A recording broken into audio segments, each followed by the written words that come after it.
Saudações, este é um novo projeto da Vicência Advocacia, o podcast Assunto de Trabalhador, seu guia jurídico. Nosso podcast dedica a oferecer informações essenciais para aqueles que desempenham um papel fundamental em nossa sociedade. Professores, servidores públicos, profissionais da enfermagem, trabalhadores em geral.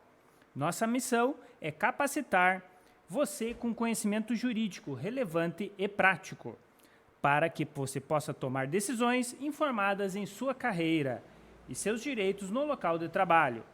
Sabemos que essas profissões são fundamentais para o funcionamento da nossa sociedade, para a dignidade do trabalhador, para a dignidade da nossa sociedade, da sua família, e frequentemente envolvendo desafios únicos e complexos.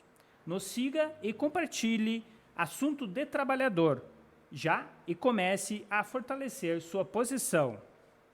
Hoje recebemos o Dr. Sandro Lunardi, que é mestre, doutor em Direito, consultor jurídico de entidades sindicais, professor de Direito do Trabalho da Universidade Federal do Paraná, especialista em normas internacionais.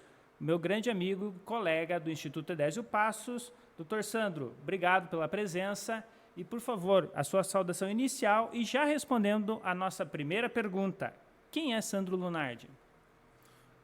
O caro Ronilson, bom dia, boa tarde ou boa noite, independentemente do horário que as pessoas nos assistam nesse podcast.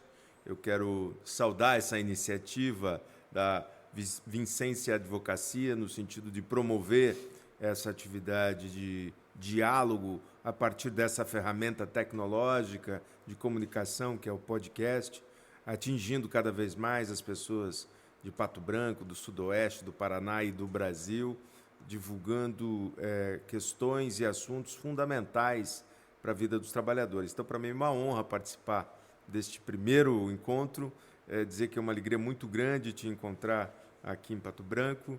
Venho com muita alegria visitar essa cidade. Eu sou Sandro Lunardi, sou advogado trabalhista, sou consultor de entidades sindicais, quis a vida também que me colocasse na missão de professor, portanto, seguindo a profissão da minha mãe, sou professor de Direito do Trabalho, que é a minha missão, sou professor na Universidade Federal do Paraná, ensinando os estudantes a profissão da advocacia, né? No Núcleo de Prática Jurídica da Universidade Federal. Também tenho uma trajetória acadêmica, sou mestre e doutor em Direito, tenho algumas especialidades em normas internacionais do trabalho, em decorrência de atividades científicas que desenvolvi no âmbito da Organização Internacional do Trabalho, que é um organismo do Sistema ONU, que também discute o mundo do trabalho, né? E também, como você, tenho algumas lives semanais que se chamam Mundo do Trabalho em Debate, que ficam lá no YouTube, no nosso Instituto Edésio Passos. Então, para mim, é uma honra e uma alegria estar aqui com você. Satisfação, Sandro. Já começando para as perguntas, na sua opinião, considerando o direito coletivo importantíssimo para todos os trabalhadores, para todas as trabalhadoras, qual que é o papel do sindicato e do trabalhador hoje no mundo do trabalho frente às novas tecnologias? É importante esmiuçar essa questão de sindicato, tecnologias e trabalhadores. Parece que são temas que não conversam entre si, mas, pelo contrário, tem tudo a ver entre eles, não é?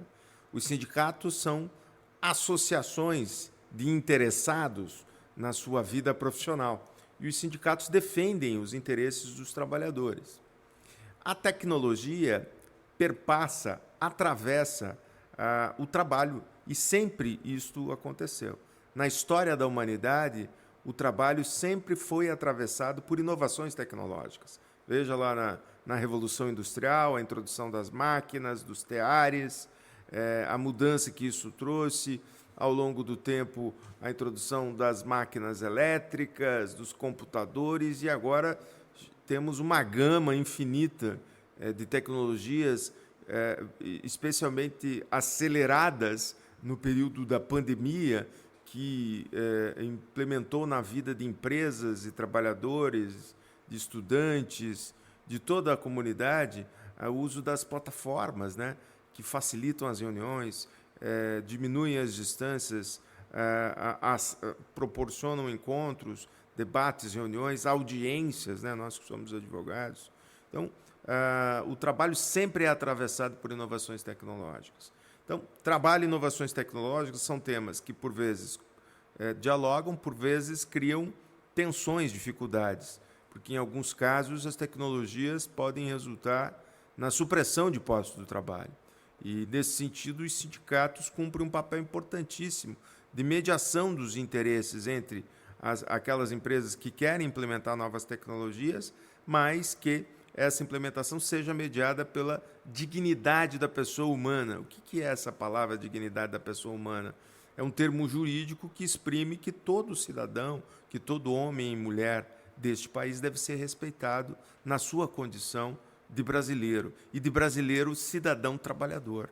Para que isso aconteça, os sindicatos devem também se preparar cada vez mais para compreender as tecnologias em determinado ramo de atividade, seja na indústria, no comércio, na construção, no transporte, porque todos esses segmentos têm, de algum modo, a influência das novas tecnologias. O que me parece seja fundamental no papel dos sindicatos é que, sim, as novas tecnologias aprimoram métodos de trabalho, geram riquezas, porque trazem maior eficiência para a atividade produtiva. Mas, por outro lado, esta maior eficiência e maior riqueza deve ser distribuída, né, para que a gente atinja aquele objetivo que está lá na nossa Constituição Federal, né, a redução das desigualdades, e para que a gente promova solidariedade, para que a gente promova um país que supere as desigualdades sociais. A gente precisa distribuir cada vez mais a riqueza, e o papel dos sindicatos é muito importante nesse segmento, nesse aspecto. Então, sindicatos, tecnologias e trabalho têm tudo a ver. Certo, obrigado, Sandro. Exatamente, essa questão das plataformas virou o mundo do trabalho do avesso, praticamente, porque tive a satisfação de compartilhar a mesa contigo na UniOeste essa semana, e nós falávamos exatamente e trouxe dados referente a questões das plataformas digitais.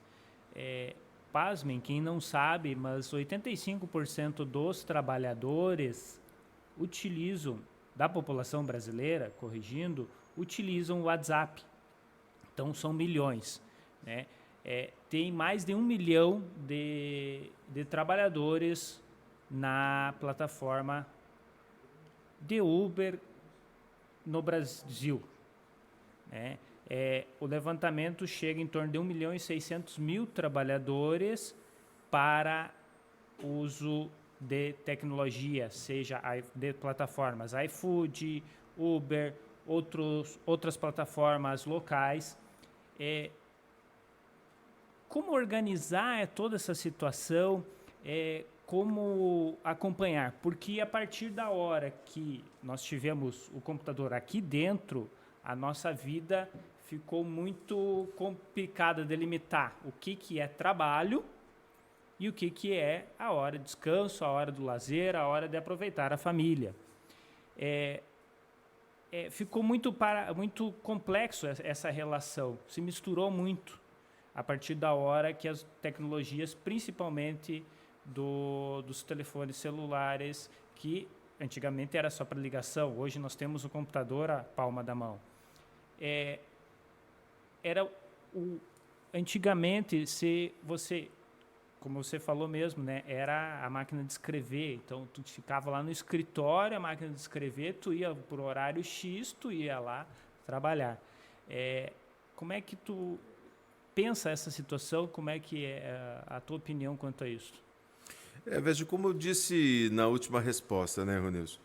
A introdução de novas tecnologias produzem inovações. Agora, para além do encantamento, né, e todos nós ficamos entusiasmados com as novas tecnologias, mas elas produzem impacto na vida e no cotidiano das pessoas. Vou pegar esse exemplo que você trouxe das plataformas, não é? Veja só, todo centro urbano, de algum modo, já executava o transporte de pessoas, para além do transporte público coletivo, em unidades ou carros individuais. Todo mundo conhecia o táxi, que existia e segue existindo. Em algumas cidades, as motocicletas ou até mecanismos alternativos de transporte. O que fez o Uber, na verdade?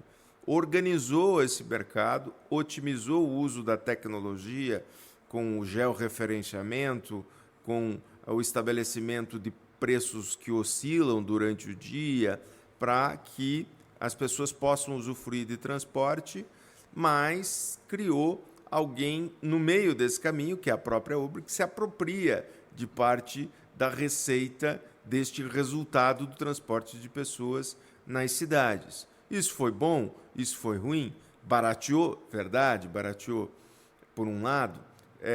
Ajudou a criar postos de trabalho? Sim, ajudou.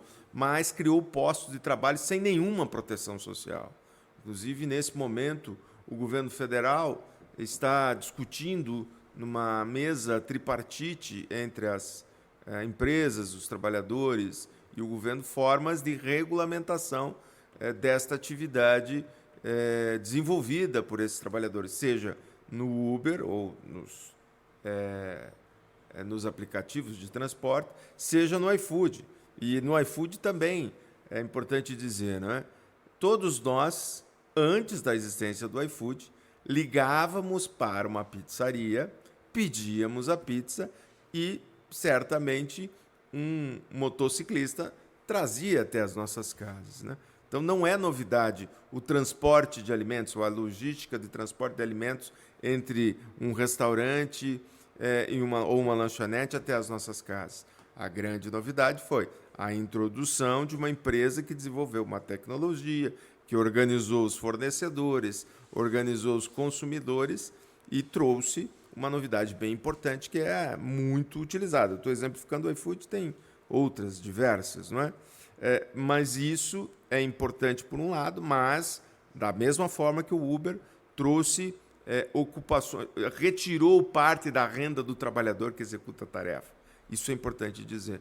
E, em alguns casos, retira a renda até dos fornecedores, porque aquelas promoções que a gente recebe nos aplicativos, isso não é pago pelo iFood, isso é pago pelos fornecedores. Então, embora ela seja uma empresa importantíssima que aproxima fornecedores e consumidores e tem na operação logística um aspecto determinante, importantíssimo, porque todos nós ficamos monitorando o tempo de entrega e isso para eles é muito valioso, mas o motociclista também está desprotegido.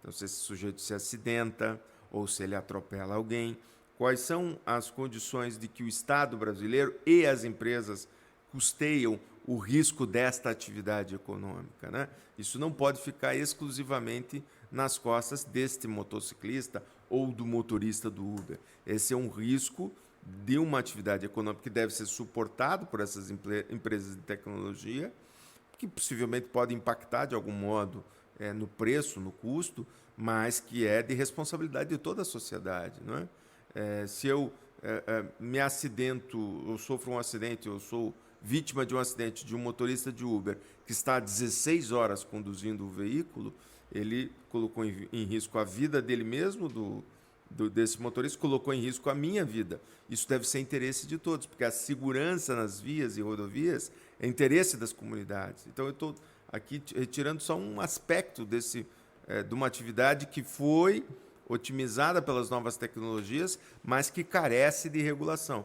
Regulação do ponto de vista tributário, regulação do ponto de vista municipal, inclusive, da autorização para o exercício dessa atividade, mas, sobretudo, disso que nos traz para esse encontro, que é a regulação do trabalho. Então, as tecnologias causam esse fascínio, né, das novidades, de ter novos equipamentos, celulares, computadores, tablets, para que a gente possa manejar essa tecnologia, mas essa tecnologia traz transformações na forma de organização do trabalho. E isso precisa ter proteção e os trabalhadores que executam essas tarefas certamente precisam ser protegidos.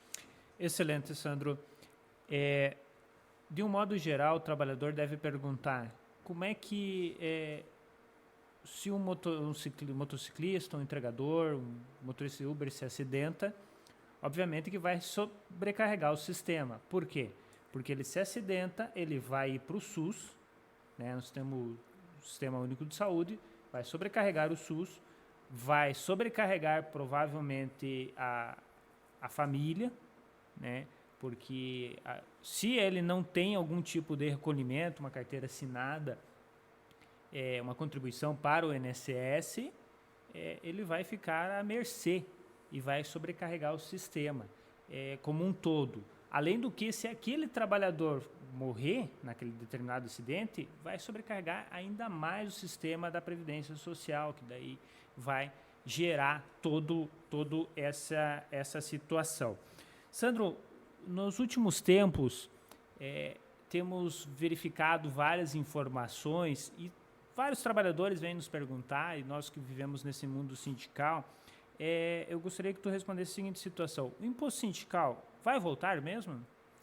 Ronilson, esta é uma conversa que vai e volta na imprensa, mas eu quero dizer o seguinte: a imprensa tem se descuidado na divulgação das informações e notícias. Nem o governo, nem os sindicatos querem a volta do imposto sindical. O que é o imposto sindical, para aqueles que não sabem? Era um dia de trabalho descontado no mês de março de todos aqueles que tinham atividades remuneradas na condição de empregado, fossem eles filiados ou não ao sindicato. Essa era a regra que deixou de existir a partir da reforma trabalhista de 2017. Agora, o que se discute é o seguinte: qualquer serviço prestado por nós tem que ter uma contrapartida, um pagamento. Se você atende um cliente, ele vai te pagar os honorários, ou se você pede o serviço de um eletricista na sua casa, você precisa remunerar pelo trabalho dele. O sindicato é da mesma forma. E ele cumpre uma tarefa importantíssima, que é negociar as condições de trabalho em nome dos seus representados, quais sejam os trabalhadores de determinada categoria profissional. Então, por exemplo, nós temos aqui o Sindicato dos Trabalhadores da Indústria Metalúrgica de Pato Branco. O sindicato cumpre o papel de representar todos os funcionários da indústria metalúrgica aqui do Sudoeste, fixando condições econômicas, sociais e, com isso, devolvendo ao trabalhador uma vantagem. O trabalhador sempre, ao final de uma negociação coletiva, tem como... Geralmente, às vezes acontece que não, mas geralmente, na maioria das vezes, ele tem um retorno com algo positivo, com a recomposição salarial decorrente da perda inflacionária, com a melhoria, eventualmente, de um benefício, vale alimentação, vale refeição, às vezes com uma licença, algo assim, né? Então, ou o sindicato dos comerciários, enfim, qualquer categoria, qualquer sindicato em qualquer cidade tem o papel de renovar e melhorar as condições. Obviamente que o sindicato tem custos, tem gastos com essas tarefas e precisa ser remunerado por isso, precisa ter uma contrapartida econômica por esta atividade. Então, o que se discute no momento no Brasil, neste ano de 2023, é a regulamentação da contribuição assistencial. Ela tem vários nomes: contribuição assistencial, contribuição negocial, contribuição facultativa, enfim. Ou alguns até erroneamente chamam de contribuição sindical, também pode se chamar, mas do que se trata isso, né? Ao final da negociação coletiva, o trabalhador auxiliar, recompensar, remunerar o seu sindicato com uma contribuição que não vai acabar com o seu salário, é uma contribuição pequena, mas que remunera o sindicato por essa atuação.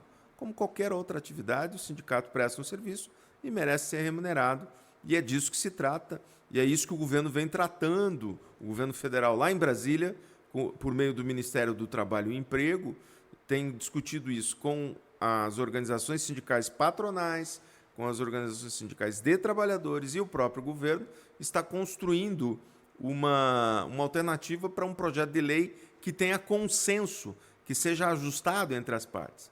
A par disso, o próprio Supremo Tribunal Federal acabou dando uma decisão dizendo que os sindicatos podem cobrar essas contribuições, né, desde que garantam o direito de oposição, ou seja, as pessoas que não queiram contribuir têm esse direito. Então, nós temos, por um lado, o Supremo Tribunal Federal dizendo ok, pode cobrar, e, por outro lado, o Ministério do Trabalho buscando uma regulamentação por legislação, o que causa mais tranquilidade e segurança jurídica para as empresas, para os trabalhadores e para os sindicatos. Certo. Nós temos visto nos últimos anos, principalmente pós-reforma trabalhista, uma grande perseguição quanto ao sistema sindical brasileiro, né? Verificamos, como você mesmo falou, essa questão de várias fake news quanto à questão do imposto sindical. Na tua visão, Sandro, qual que é a importância do trabalhador participar do sindicato? Veja, o sindicato não existe sem o trabalhador, então é uma relação imbricada, é uma relação muito vinculada. Goste o trabalhador ou não goste, o sindicato existiu, existe e continuará existindo. É uma coisa meio até inexplicável. Parece aquele adolescente que é revoltado com os seus pais, mas os seus pais estão ali a cuidar dele, lhe dirigir boas orientações e pensamentos. Às vezes os pais erram, mas na maioria dos casos acertam, né? Então parece um pouco uma revolta um tanto quanto juvenil, né? Ou até adolescente, porque os sindicatos têm por missão essencial proteger os trabalhadores. Então é difícil até explicar uma pessoa que se volta contra uma instituição que está ali para lhe proteger, né? Nem sempre o sindicato acerta, também é fato. Mas, na maioria dos casos, o sindicato tem uma vocação para a melhoria da qualidade de vida desses trabalhadores, dos seus representados. Então, não é aconselhável que os trabalhadores se afastem das suas entidades representativas. É bem verdade, nós sabemos que nos locais de trabalho as empresas também têm uma postura antissindical, né, de não facilitar, de reprimir, inclusive, e até despedir trabalhadores pela sua filiação ou apoio a alguma atividade sindical. O que é importante dizer é isto: denuncie se a sua empresa tem comportamento antissindical. A denúncia pode ser sigilosa no Ministério do Trabalho e Emprego, no Ministério Público do Trabalho ou no próprio sindicato. Mas o sindicato tem também que sempre estar atualizado com o pensamento dos trabalhadores. Por isso, eu defendo muito, e falávamos de tecnologia, que os sindicatos incorporem cada vez mais iniciativas que eu chamo de democracia digital. O que é a democracia digital? É estar sempre se utilizando das ferramentas tecnológicas disponíveis. WhatsApp, por exemplo, eu conheço dirigentes sindicais que vivem em assembleia permanente com seus representados via WhatsApp.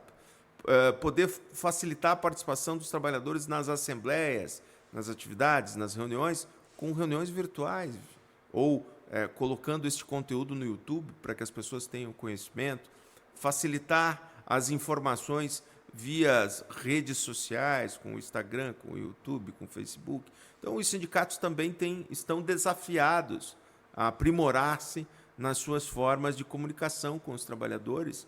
Eu sei que a maré é uma maré conservadora, de um pensamento até reacionário e contrário aos sindicatos, mas os trabalhadores não podem perder de vista que é ruim com os sindicatos, mas é muito pior sem eles. Então, esta aliança sindicatos e trabalhadores é fundamental. Temos críticas? Temos. Vamos lá e apontamos essas críticas para a melhoria do funcionamento dessas entidades sindicais.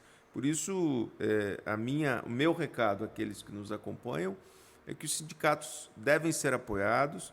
Se eventualmente tiver críticas, faça as críticas nos canais competentes de cada entidade sindical, mas não deixe de estar próximo, porque o sindicato, no final das contas, é o último bastião de resistência na defesa dos interesses da classe trabalhadora.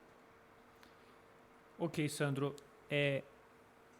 Tenho defendido muito que o trabalhador tem que participar da categoria, tem que ir nas assembleias, até porque você, trabalhador que nos acompanha, na assembleia coletiva de trabalho do sindicato, é essencial que você vá na assembleia, porque aquela votação vai ser decidida por quem está na assembleia.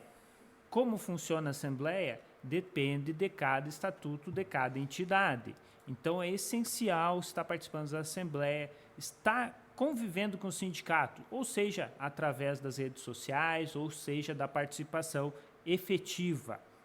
Sandro, aproveitando, você comentou no evento da UniOeste que você participou da greve em Hollywood, que você foi lá acompanhar. Como é que foi essa experiência?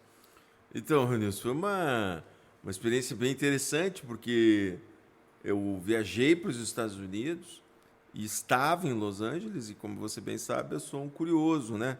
Um investigador das questões sindicais. Aí fiz contatos com alguns colegas dos Estados Unidos, e fui conhecer o Sindicato dos Atores de Hollywood, o SAG-AFTRA, né? É um sindicato histórico, tem quase 100 anos, é um sindicato antigo. É um sindicato que primeiro representava só os atores de Hollywood, depois passou a representar os atores do cinema, não só do cinema, mas daí da rádio e da TV. Lembrando que antigamente tinha novelas na rádio, como aqui também no Brasil. Então, é um sindicato que é a fusão desses dois. E esse sindicato já estava, a greve, inclusive, coincidentemente, terminou essa semana, há 120 dias em greve. E no mês de setembro, eu estava em Los Angeles, fui conhecer o sindicato e fui até um piquete, né, que é a manifestação desses trabalhadores na porta da Warner Bros., né, bem conhecida de todos, né, os filmes da Warner Bros. E me deparei, fui conversando com as pessoas para compreender um pouco a dimensão da greve, né? A greve tem 2 eixos fundamentais, muito importantes de serem destacados e que conversam muito com o tema desse nosso encontro, né? São 2 eixos bem importantes. O primeiro deles, os atores de cinema, e aqui nós estamos falando de atores reconhecidíssimos, que ganharam Oscar. Depois até mando alguns registros fotográficos para vocês, não no momento que eu estava, mas de registros em datas anteriores. Todos estão alinhados em 2 pontos muito importantes. O primeiro deles, se eu sou contratado por um estúdio para filmar determinada obra cinematográfica, eu sou remunerado por isso. Pois bem, agora, se o estúdio que me contratou, vamos dar um exemplo aqui, Netflix me contrata, e o Netflix revende esse filme para a Disney, para os estúdios da Disney, um exemplo hipotético, eu, ator que cedi minha imagem para a Netflix, devo ser remunerado também por uso ou exploração comercial por esse outro estúdio. Não é justo que eu tenha cedido a minha imagem por contrato para você, Netflix, e você, Netflix, ok, quer revender sem problemas, mas também me remunere por isso. Então, é o uso do direito de imagem do ator que está em debate. Ainda sobre esse uso de direito de imagem, agora o segundo tema, né? Que é o uso da inteligência artificial.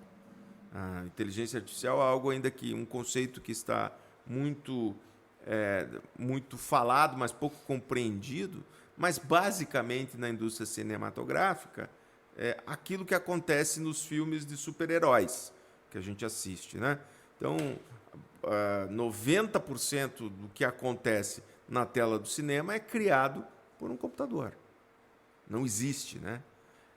E é disso que se trata. Então, a luta dos atores é o seguinte, pode eventualmente o estúdio gravar o rosto ou o corpo do sujeito por 5 minutos e não precisar de absolutamente mais a presença dele, porque todo o resto é produzido pela inteligência artificial.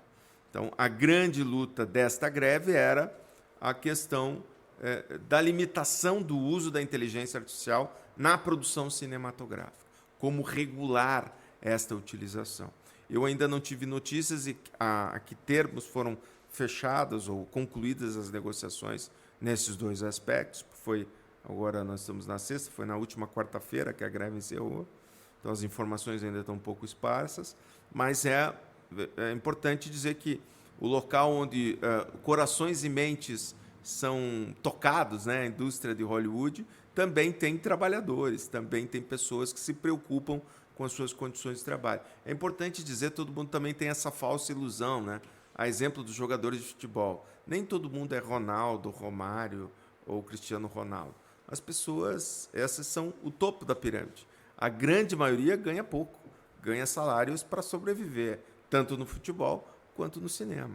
Então, embora as grandes estrelas estejam envolvidas, elas lutam, evidentemente, para os interesses delas, mas também pelo interesse de todos os demais colegas de profissão deles, no caso da indústria cinematográfica. Então, eu creio que isso é muito interessante a gente acompanhar para ver como é que isso desdobra depois na realidade. Esse é um segmento, a inteligência artificial. A inteligência artificial já se menciona, até o próprio presidente do Supremo, né, o ministro Barroso, falou de utilizar a inteligência artificial para monitorar ou fazer a leitura dos processos e sugerir decisões. Então, nós já estamos até nesse nível de uso de inteligência artificial.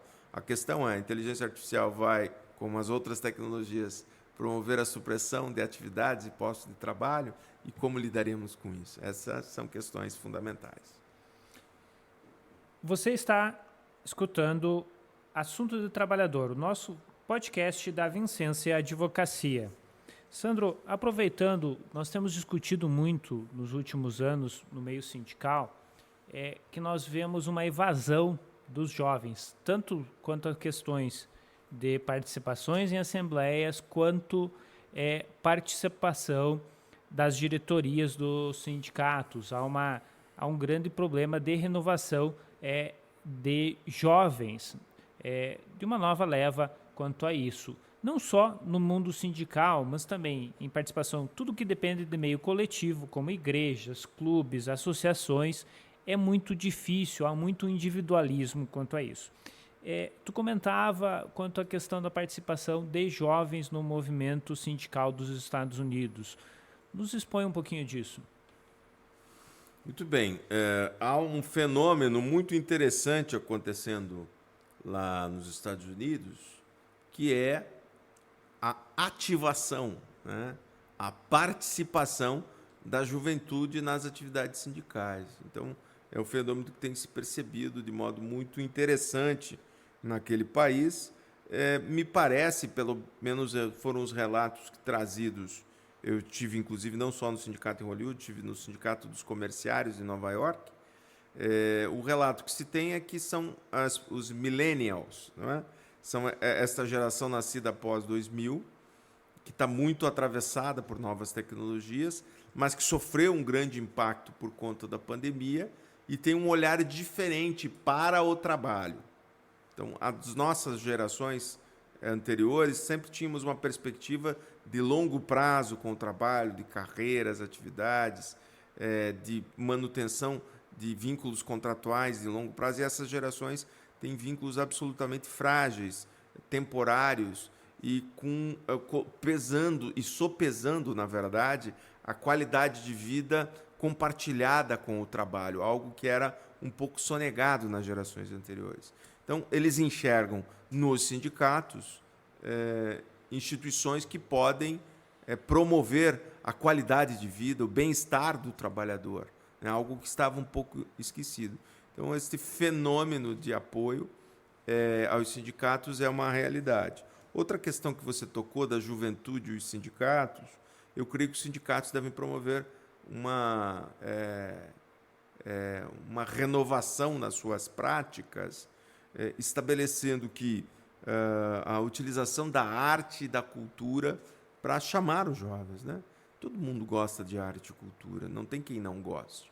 E os sindicatos devem se apropriar dessas ferramentas para se aproximar da juventude, porque o maior público destinatário que consome a arte e cultura são os jovens. Então, os sindicatos devem aproveitar disso, porque a arte e a cultura são antídotos e neutralizam o discurso de ódio, de violência, que tem levado a essa polarização insana da política, né?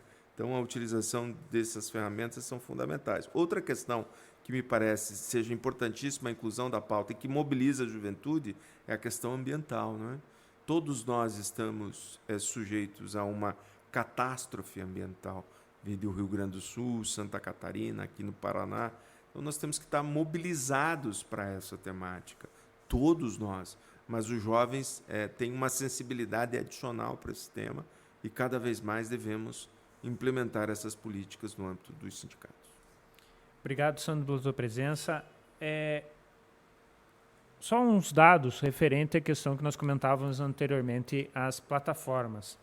Um levantamento do próprio iFood informava que 98% dos trabalhadores em plataformas no Brasil são homens, apenas 2% mulheres.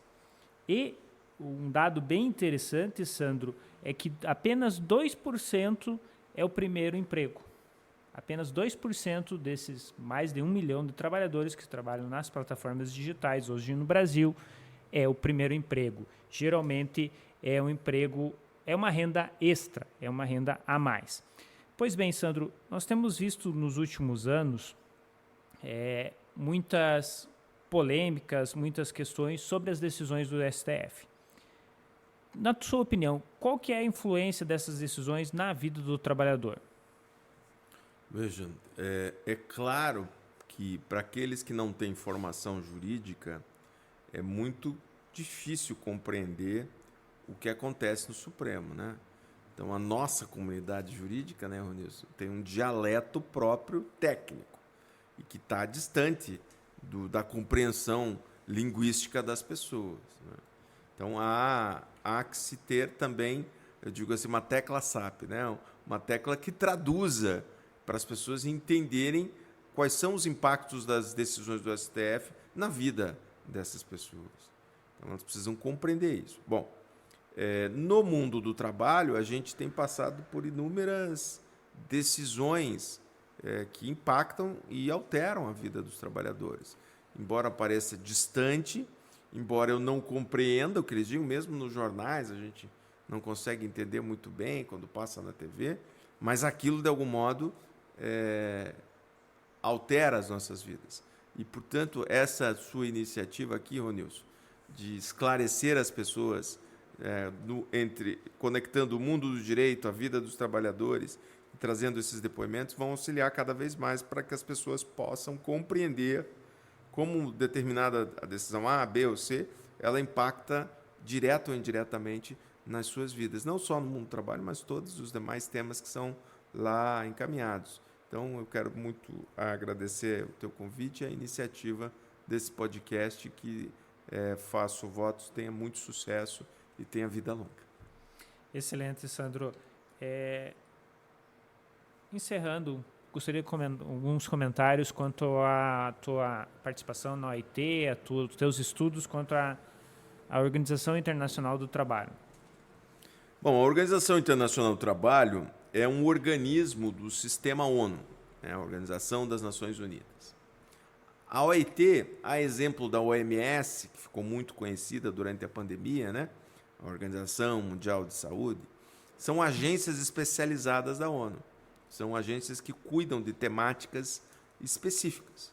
Então, a OIT cuida em refletir e pensar todas as questões atinentes ao mundo do trabalho, em tudo, efetivamente, não só questões sindicais, mas questões atinentes ao meio ambiente de trabalho, questão das migrações, a questão da inclusão da mulher, enfim, a promoção do trabalho decente. Esta é a agenda da OIT.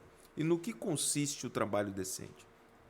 O trabalho decente é a necessidade de que os países organizem o seu mercado de trabalho com os seguintes aspectos. Primeiro, a superação de quaisquer formas de discriminação em matéria de emprego e ocupação.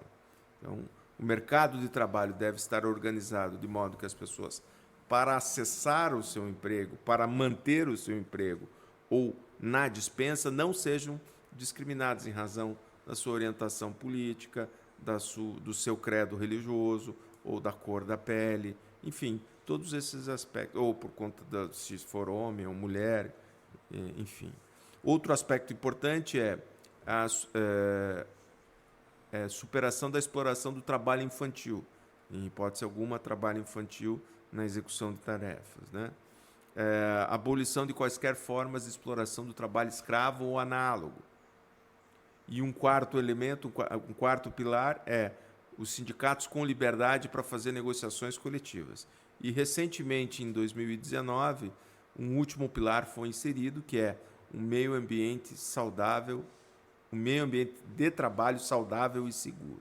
Então, esses 5 aspectos são importantíssimos para a OIT. A OIT cobra os países no cumprimento dessas metas, cobra de outras, mas sobretudo dessas, e sobre essas metas que é fundamental que a sociedade brasileira, o mundo do trabalho, os sindicatos se debrucem para que a gente supere todas essas limitações e promova trabalho digno, bem remunerado, com dignidade. Muitíssimo obrigado, Sandro.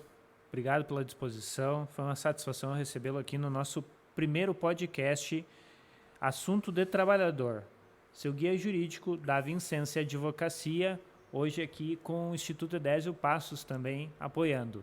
Satisfação, obrigado mais uma vez. Obrigado, Ronilson. Um abraço aos companheiros da Vincência Advocacia por essa iniciativa, como já disse. Agradeço ao Instituto Edésio Passos e a nossa amizade tão importante nessa caminhada. Um abraço a todos.